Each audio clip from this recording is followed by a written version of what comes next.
Em đi qua như làn gió cuối mùa, mang theo nỗi nhớ anh chưa kịp gọi tên. Con phố cũ vẫn còn in dấu bước, mà lòng người đổi khác chỉ trong một đêm. Bao câu hứa nằm lại giữa ngọn đèn, nhưng điều chưa nói giờ hóa khói bay xa.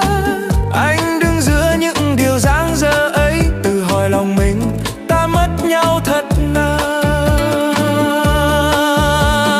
Nếu hôm ấy anh nói yêu em thêm một phút, biết đâu giờ này ta đã chẳng lạc nhau.